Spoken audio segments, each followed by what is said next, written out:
여러분 안녕하세요. 어서와 부모는 처음이지 TV의 보통 엄마입니다. 오늘 먼저 다룰 내용부터 소개하고 갈게요. 오늘 영상에서는 루틴이 아이들에게 미치는 영향에 대해서 이야기할 거예요. 제가 이번에 읽은 논문들을 종합해보니 이런 결과가 나왔습니다. 루틴은 아이들에게 반복과 질서를 느끼게 해주고 부모님에게 긍정적 영향을 줍니다. 그 결과로 아이들의 전반적인 발달을 돕습니다. 그 중에서도 수면 루틴, 식사 루틴, 독서 루틴은 특히 신경 써주시면 좋아요. 이제 제가 왜 루틴에 대해서 공부하기 시작했는지부터 말씀드려 볼게요. 제가 얼마 전에 육아가 굉장히 힘들다라고 느꼈던 시기가 있었어요. 그때 뭐가 제일 힘들었냐면 뭘 하라고 할 때 아이들이 안 하는 게 제일 힘들었어요. 다른 건 안 해도 괜찮은데 뭐 등원 준비할 때 옷 입는 거라든지 저녁에 자기 전에 씻는 거 이런 거 꼭 해야 되는 거잖아요. 근데 이런 걸 하라고 해도 잘 하지 않더라고요. 그래서 저는 하루 종일 아이들한테 이거 해라 저거 해라 쫓아다니고 애들은 안 하고 그러다 보니 아이들과의 모든 일상생활이 스트레스로 다가왔어요. 그러다가 김보경 박사님의 스스로 해내는 아이의 비밀이라는 책을 읽게 되었어요. 제목이 그때 제 상황에 너무 와닿아서 읽게 되었는데 이 책의 요지는 스스로 해내는 아이의 비밀은 습관이다 였어요. 예를 들어서 저녁 식사를 하고 바로 숙제를 한다 이런 루틴이 있는 아이들은 숙제해라 라는 잔소리를 할 필요가 없겠죠. 이 책을 읽고 저희 집의 일과를 천천히 되돌아봤어요. 그런데 제대로 된 루틴이 하나도 없고 되는 대로 지내고 있더라고요. 물론 대략적인 틀은 있었죠. 아침에 일어나서 아침을 먹고 유치원을 간다. 아니면 뭐 하원하고 놀이터에서 놀고 집에 와서 씻고 잔다. 이런 식으로 틀은 있었어요. 그런데 디테일한 루틴이 없었어요. 예를 들어 아침에 일어나서 아침을 먼저 먹을지 아니면 먼저 씻을지가 정해져 있지 않았어요.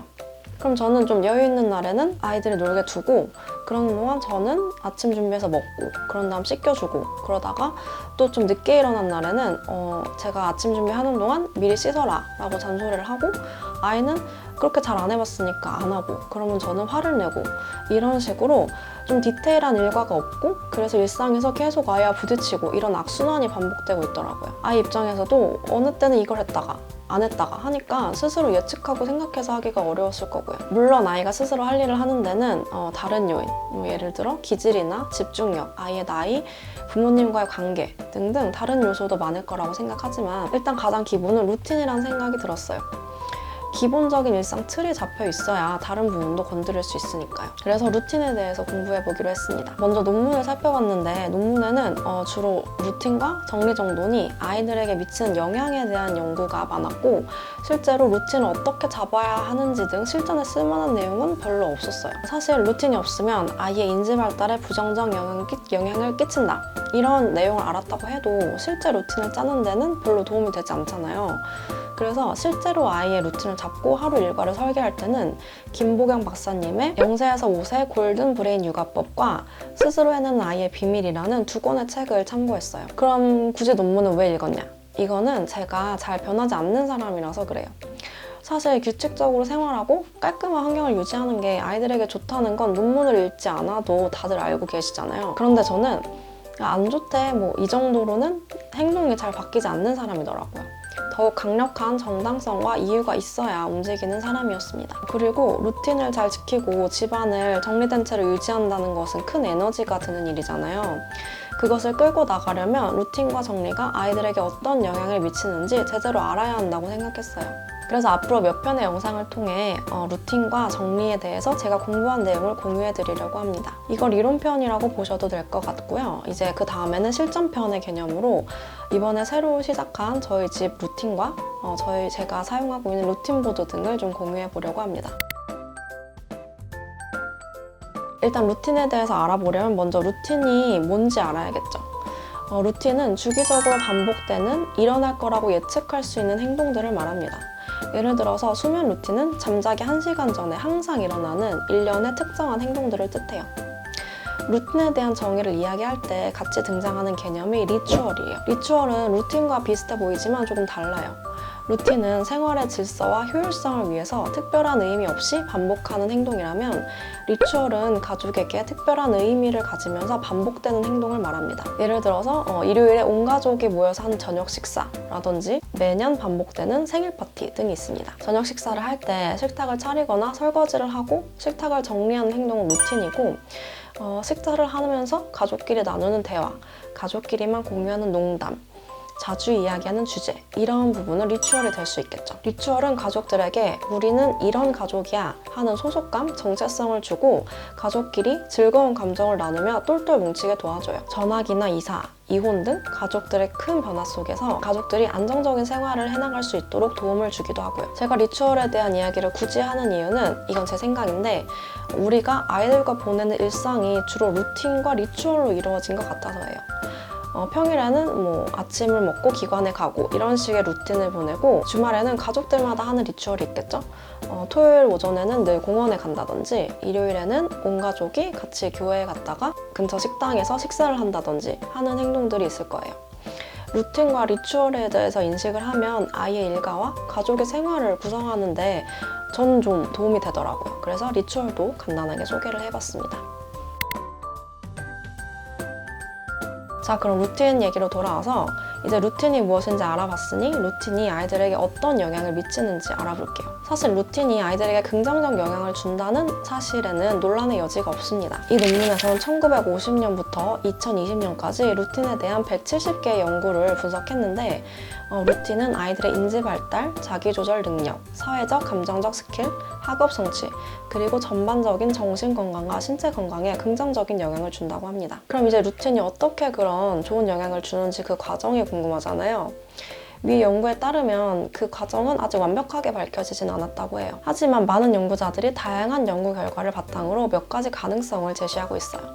그중 가장 많이 이야기되는 두 가지 메커니즘을 소개해볼게요. 첫째, 루틴이 가진 가장 큰 힘은 반복과 질서입니다. 반복과 질서는 구체적으로 세 가지 요소로 이루어져 있어요. 첫 번째, 구조. 구조는 루틴 속에 일과가 잘 정돈되어 있는 걸 말해요. 예를 들어 밥 먹고 샤워하고 책을 읽고 침실로 간다, 이런 식으로 일상의 뼈대를 말하죠. 두 번째는 예측 가능성입니다. 말 그대로 루틴이 항상 같은 방식으로 같은 시간에 일어날 거라고 예측할 수 있는 정도를 말하죠. 많이 반복되면 예측할 수 있겠죠. 마지막으로 일관성이 있어요.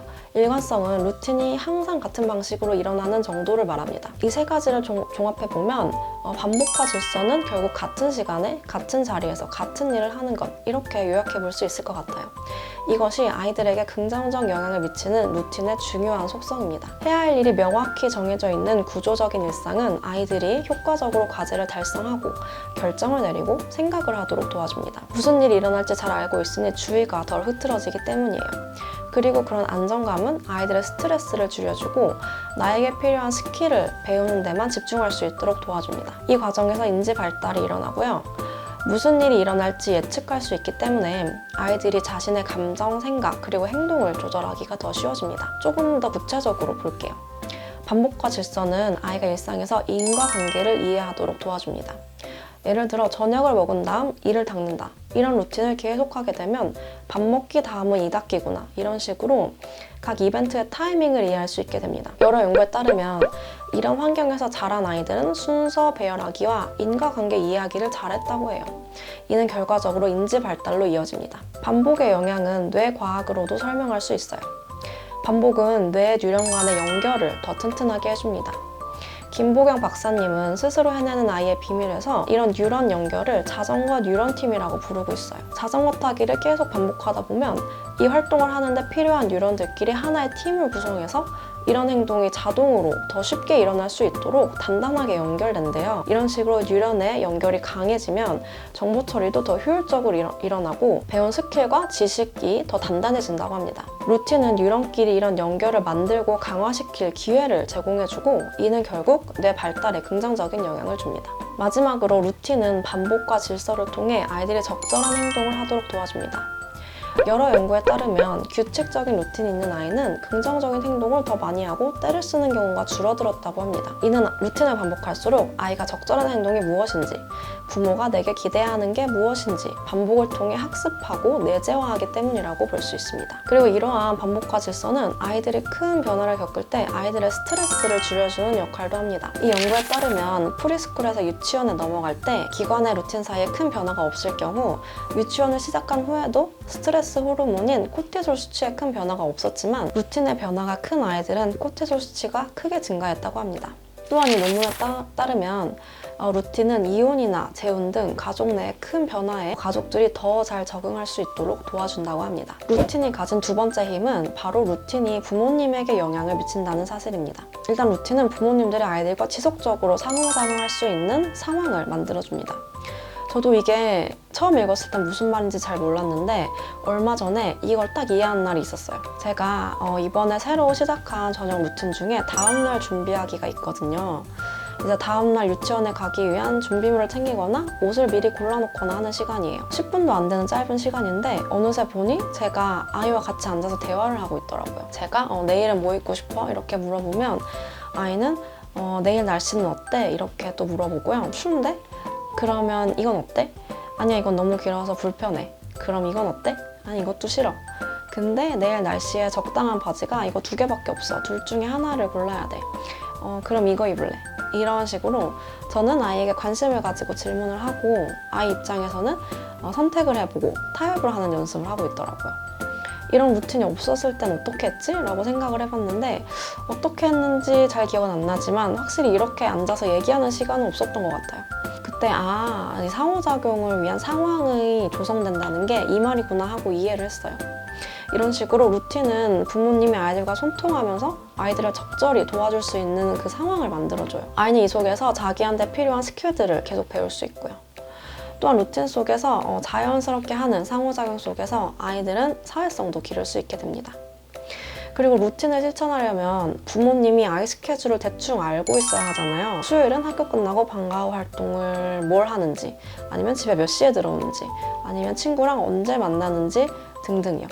이 논문에 따르면 이렇게 부모님이 아이의 행동을 좀 잘 파악하고 있는 경우 청소년들이 프리스쿨은 아니고 청소년들이 비행 활동을 할 위험이 줄어들고 학업 성취가 올라간다고 합니다. 또한 루틴은 부모님들의 양육 효능감에 영향을 미칩니다. 이 연구에 따르면 어린 영아의 엄마들이 집안에 규칙적인 루틴이 있을 때 자신들의 양육에 더 만족했고 더 자신감을 느꼈다고 합니다. 이 논문의 저자는 이 결과를 이렇게 해석했어요.